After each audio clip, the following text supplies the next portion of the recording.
আজ মন মর চঞ্চল রে ভাই, ঝরে দুটি আখি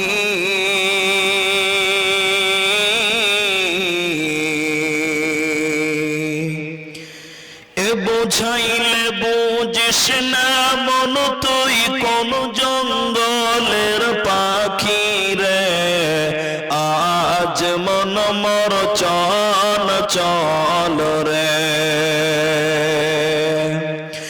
আজ মন মর চঞ্চল রে ভাই, ঝরে দুটি আখি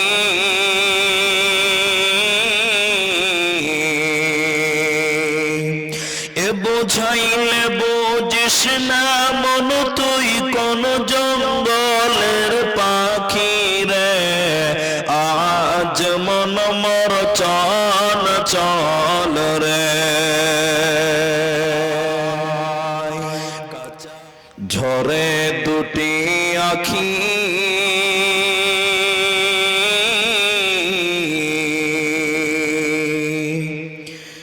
এ বোঝাইলে বুঝিস না মন তুই কোন জঙ্গলের পাখি রে। আজ মন মর চঞ্চল রে,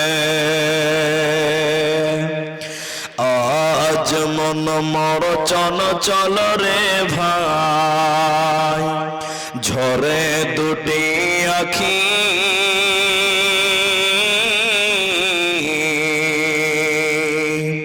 এ বোঝাইলে বুঝিস না মন তুই কোন জঙ্গলের পাখি রে। আজ মন মর চঞ্চল রে, কাঁচা বাঁশের খাট পালঙ্ক শুকনো পাটের দড়ি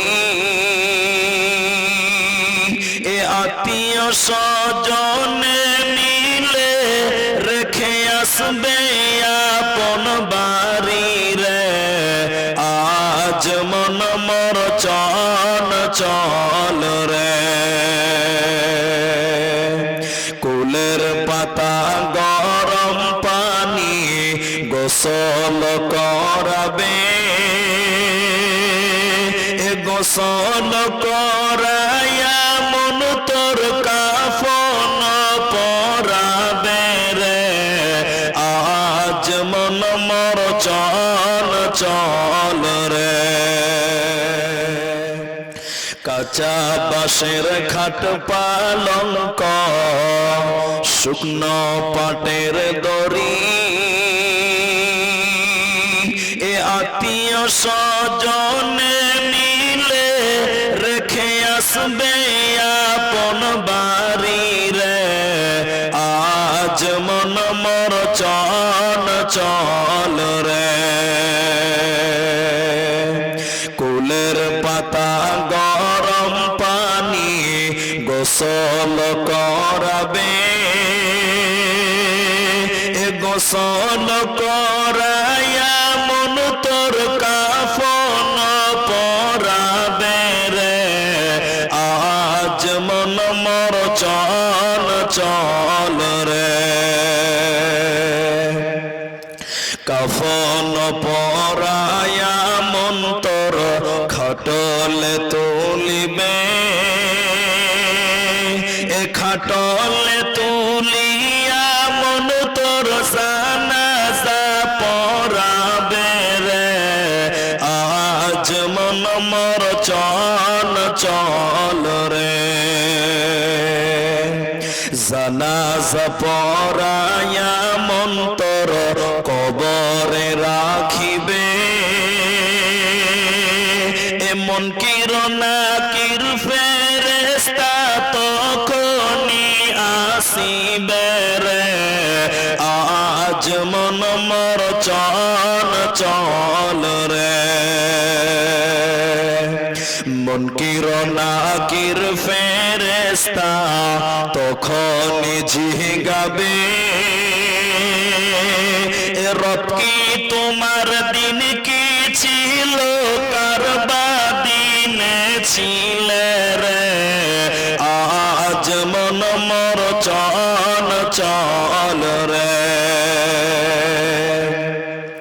মা কান্দিবে বেটা রে বেটা এ মা কান্দিবে বেটা রে বেটা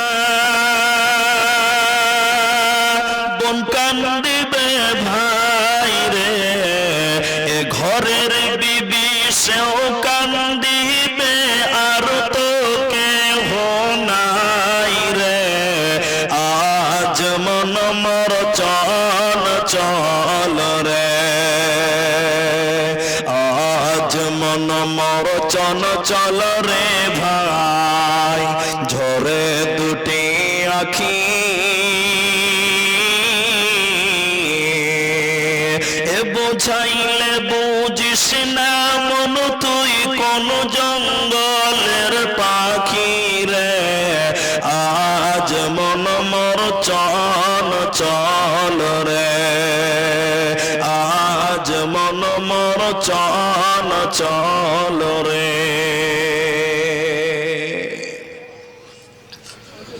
শ্রদ্ধেয় সম্মানীয় আপমা জনসাধারণে নির্বাচিত নির্ধারিত চলমান সভার সুযোগ্য সভাপতি, স্টেজে ওলামায়ে কেরাম, অতিথিবৃন্দ, সামনে বসে থাকা দিনদার ইমানদার মুমিন ভাই সকল, দোয়ার কান্টরি মুরব্বী সমাজ স্নেহের কচিকাচা, পর্দার অন্তরালে বসে থাকা মুমিনা সলেহা মা ও বোনেরা, প্রাণ প্রিয় মান্ডাইবাসী, বৈষ্ণবনগর মালদাবাসী, সর্বাগ্রীষে সেই মহান আল্লাহ তাবারাক ওয়া তাআলার প্রশংসা জ্ঞাপন করি যে আল্লাহ তাবারাক ওয়া তাআলা আমাদেরকে এক কবরস্থান কেন্দ্রিক আয়োজিত মাহফিলে বসিয়ে কোরআন এবং হাদিসের আলোচনা করার, আপনাদের শ্রবণ করার যিনি তৌফিক এনায়াত করেছেন সেই মহান মনিবের দরবারে শুকরিয়া আদায় করি। মহাব্বতের সঙ্গে সকলেই বলি আলহামদুলিল্লাহ। দরুদ ও সালাম বর্ষিত হোক সরকারে কায়নাত তাজদারে মাদানী নবী কুল শিরোমণি ইমামুল আম্বিয়া নবী মক্কি নবী মাদানী নবী আহমদ নবী মুহাম্মদুর রাসূলুল্লাহ সাল্লাল্লাহু আলাইহি ওয়াসাল্লাম। আল্লাহুম্মা আমিন। আল্লাহুম্মা সাল্লি আলাইহি আল্লাহুম্মা বারিক আলাইহি।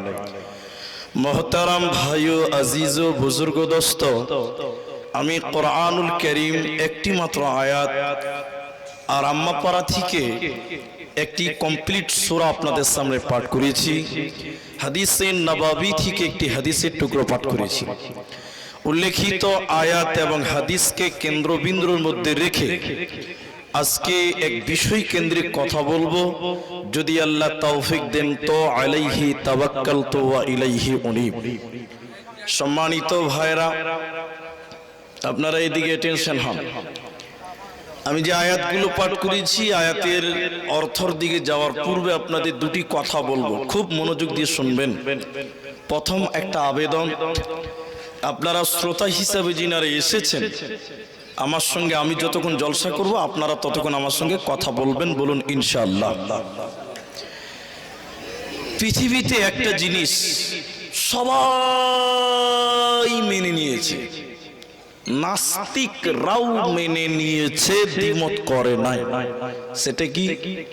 মরতে হবে। মরব না এরকম কেউ আছে? জোরে বলুন না।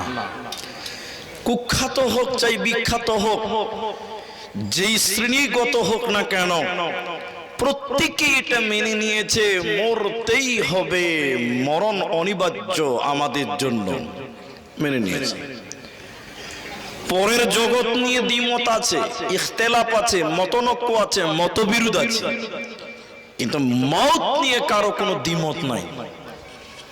আজকে এটা লোক, আপনাকে আমি যদি বলি এখানে যত মানুষ আছেন, পৃথিবীটা আপনাকে বোঝাতে গিয়ে যদি বলি, পৃথিবীতে যেদিন আপনি এসেছিলেন সঙ্গে কোনো টাকা পয়সা সোনা দানা কিছু নিয়ে এসেছিলেন?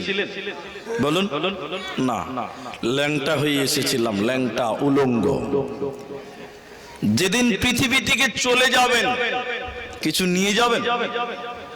বলুন না, এসেছেন খালি, যেতে হবে খালি, কারণ কাফনের কাপনে কোনো পকেট বানানো হয় না। আমি আপনাদের সামনে মওত সবাই বিশ্বাস করে, কিন্তু মরার পর এক জায়গাতে আমাদের রাখা হয়, তার নাম হলো কবর। আজ কবরস্থান কেন্দ্রিক জালসা, এজন্য আপনাদের সামনে শুধুমাত্র কবর সম্পর্কেই কথা বলবো ইনশাআল্লাহুল আজিজ। আলাইহি তাওয়াক্কালতু ওয়া ইলাইহি উনীব। 5টা মিনিট আপনি ধৈর্য ধরে কথাগুলো বুঝেন, তো আমি আয়াতের দিকে যাব, হাদিসের দিকে যাব। কথাটা কি? এই মান্ডাই কবরস্থানে সকাল বেলা 7টার সময় আপনি কবরস্থানের সামনে দিয়ে মোটরসাইকেল নিয়ে কালীচকে যাচ্ছেন, হাট শুক্রবার, এমন সময় দেখছেন যে আপনার ভাতিজা, ভাস্তা, ভাইপো কবরস্থানে বসে আছে, তখন আপনার মন কি বলবে? মনে হয় দাদুর কথা মনে পড়েছে, তাই সকাল সকালে কবরস্থানে এসেছে। এটা মনে হবে কি হবে না? হ্যাঁ না বলুন। সারাদিন কালিয়াচক হাট করলেন, সন্ধ্যাবেলা বাড়ি আসছেন, দেখছেন ভাতিজা কবরস্থানেই বসে আছে, তখন আপনার মনে আরো চিন্তা বাড়বে তো? হ্যাঁ না বলুন। চাচা এবার বলছে, বেটা ভাতিজা, বেটা তোর দাদুর কথা খুব মনে পড়েছে রে বেটা। না চাচা, দাদু মরে গেছে, বুড়াকে খুঁজে আর লাভ আছে? তাহলে তোর দাদির কথা বোধহয় খুব মনে পড়েছে না? না, ওরা মরে গেছে, ওদের খুঁজার কোনো লাভ নেই। তো চাচা তখন বলছে, আরে খ্যাপা তুই কবরস্থানে সারাদিন বসে আসিস কেন? বলছে, চাচা এটা কম্বল হারিয়ে গেছে, ওই কম্বলটা খুঁজতে এসেছি। চাচা বলছে, আরে খ্যাপা তোর কবর কি তোর কম্বল চুরি করেছে? ভাতিজা বলছে, চাচা আমি খ্যাপালাই, তুমি খ্যাপা, তোমার বাপ খ্যাপা। কেন? তো চাচা বলছে, তোর কম্বল চুরি হয়ে গেছে, জলসাতে যা, মেলাতে যা, হাট যা, দোকানে যা, যেখানে 10টা লোক ওখানে যা, তো কবর কি তোর কম্বল চুরি করেছে? তো বলছে, চাচা না, চোর কম্বল চুরি করে যেখানেই যাক না কেন, আমি মেন গেটে বসে আছি, ওকে আসতেই হবে। কথা হ্যাঁ না বলুন? বলুন কে কবরে যাবেন না? বলছে, চাচা চোরের পেছনে ধরে লাভ আছে? চোর 10 হাত যাবে, তো আমিও 10 হাত যাবো, কি লাভ? মেন জায়গায় বসে এসে আছি আমি, এখানে ওকে আসতেই হবে।